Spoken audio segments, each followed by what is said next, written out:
Análisis venezolano con Unay Amenábar. Continuamos con más de Análisis Venezolano y conversando con Arturo Peraza, provincial de la Compañía de Jesús en Venezuela, y dejamos pendiente el tema de la situación de bonanza, podríamos decirlo, de bienestar que se vivía en Venezuela, al igual que ahora se vive en Europa, y cómo tal vez ha habido un permanente bombardeo para que hubiera siempre como una especie de culpa por esa situación que obligaba a esos países, al nuestro y en este caso Europa también, a ser permanentemente acogedor con personas que venían de países que a lo mejor no habían sabido manejar su situación. ¿Hasta qué punto, digamos, la responsabilidad con el otro nos termina llenando una cantidad de culpas que hace que se nos desdibuje o que terminemos incluso rechazando nuestra propia identidad, como decíamos antes? Bueno, a ver, yo veo la cosa un poco de manera distinta. Primero, en el caso venezolano, yo siento que el problema fue y ha sido desde hace bastante tiempo el reforzamiento del mecanismo rentístico como modo cultural. No es un problema solamente que recibimos el dinero del petróleo, sino el modo como nos relacionamos con él y con la producción.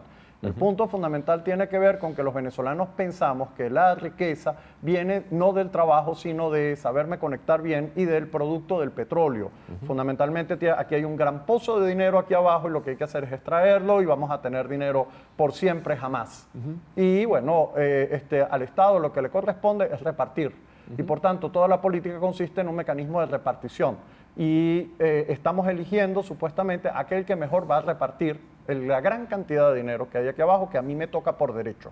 Esa condición de no darme cuenta que yo tengo responsabilidades, obligaciones, tener que producir, fue lo que lamentablemente se reforzó desde el año 99 hacia adelante. Es decir, en vez de descubrir que necesitamos un país y digamos, profundizar la idea de que necesitamos un país de productores, de gente que sea productiva, que genere empresa, que genere riqueza, que genere posibilidades, lo que hicimos fue reforzar la cultura repartidora, de piñata, populista, en donde, bueno, la cuestión es aquí hay dinero, tranquilos, yo lo que voy a hacer es repartir los fondos.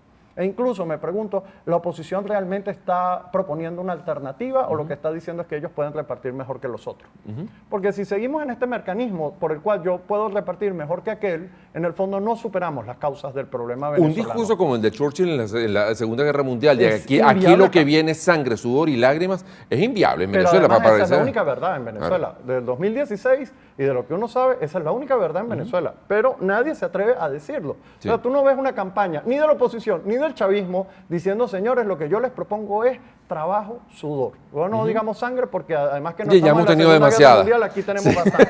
Entonces, y sobre todo la sangre por fuera de nuestros cuerpos. Yo no desearía ciertamente irme por acá, pero sí necesitamos bastante trabajo y bastante sudor para poder sacar al país de las condiciones en las que tenemos. Por lo que tú acabas de decir, lamentablemente todos los aparatos productivos venezolanos han sido destruidos o por lo menos están subutilizados. Y remontar esta cuesta va a costar bastante tiempo y bastante trabajo. No veo a la gente proponiendo ese modelo, veo a la gente proponiendo de que yo voy a repartir renta. Seguimos en esa cultura. Entonces, no tiene que ver con los extranjeros que han venido acá, el problema es nuestro. Claro. El problema es de los venezolanos y nuestra relación con la renta y nuestra relación con la política y muchas veces esta versión de individualismo por el cual, ¿qué es lo que hay para mí?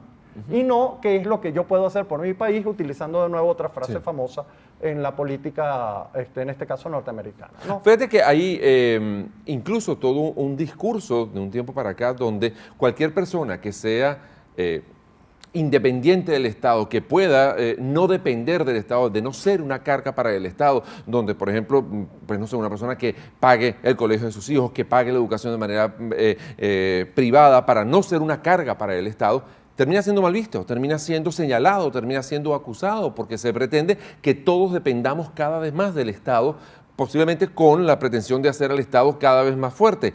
La consecuencia nos ha traído es un Estado cada vez más débil, cada vez más frágil y cada vez más dependiente incluso de otras naciones a las que le estamos debiendo hasta el modo de andar, ¿no? Por eso yo lamento mucho que en general ha habido como dos proyectos políticos en Venezuela en las últimas décadas. Uno recibió el nombre de neoliberal, nunca fuimos neoliberales, jamás hemos sido liberales porque la industria fundamental del Estado venezolano ha sido el petróleo y depende del Estado, por tanto simple y lisa y llanamente Sí. no es históricamente posible, pero digamos, hubo un intento de modelo liberal en donde se aplicó el principio por el cual si la realidad no se adapta a la idea, peor para la realidad, y bueno, los resultados los tuvimos. Sí. Y ahora hemos vuelto de nuevo, pero en la versión contraria, es decir, la idea es adaptarnos a una idea de socialismo marxismo, que si la realidad no se adapta a ella, peor para la realidad nuevamente. Claro. Y bueno, claro, estamos sufriendo los efectos de esa versión totalitaria. Uno lamenta que, de nuevo, que lo que no sea posible es dedicarnos fundamentalmente a estructurar una sociedad que vea por lo menos estos 3 valores.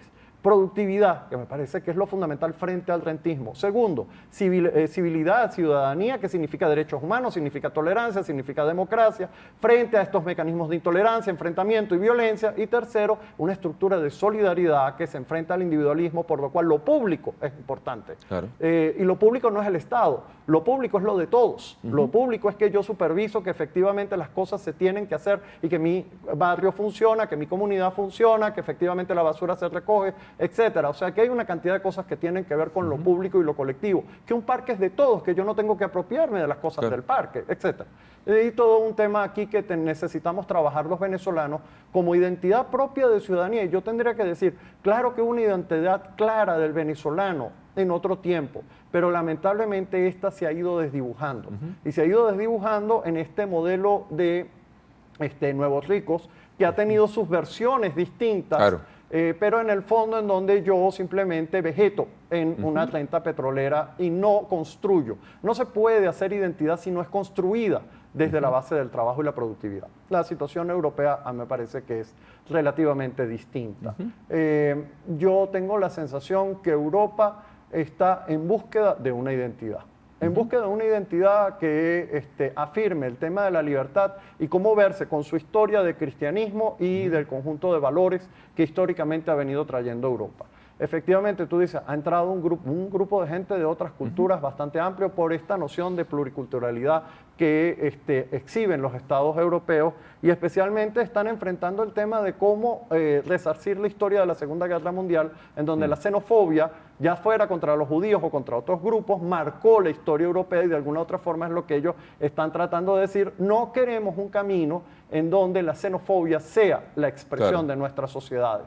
Es claro lo que estás rechazando, pero no está claro lo que quieres afirmar, Claro. que es cómo desde lo que tú eres aceptas al otro, pero efectivamente lo integras en tu sociedad y haces que el otro se integre en tu sociedad.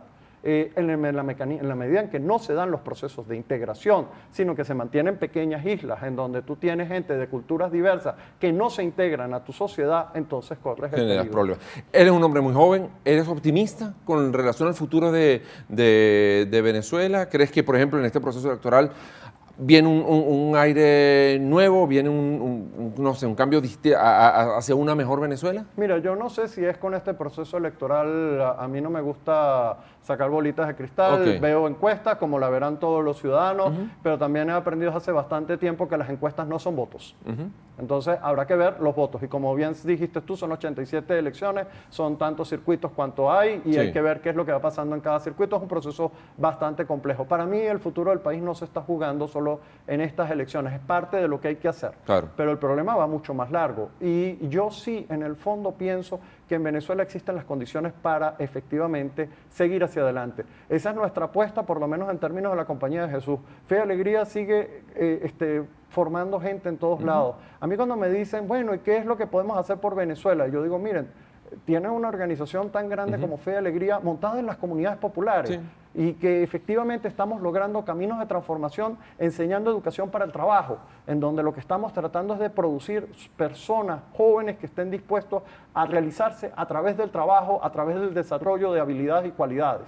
Nosotros estamos trabajando directamente a través de las radios en la creación de una cultura de paz, de una conciencia de ciudadanía. Las radios Fe y Alegría está trabajando en casi 28 estados del país, es toda una red.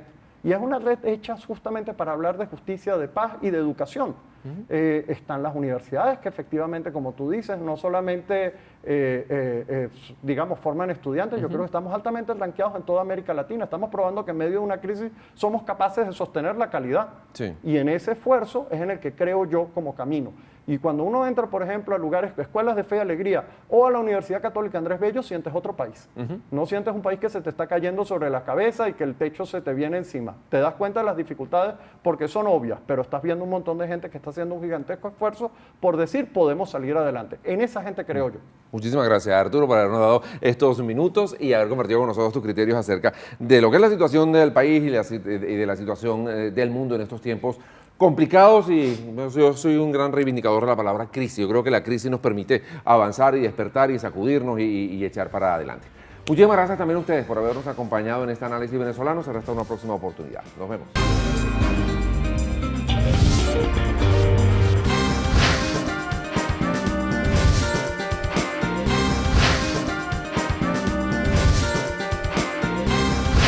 Quality Engines presentó Análisis Venezolano con Unay Amenábar.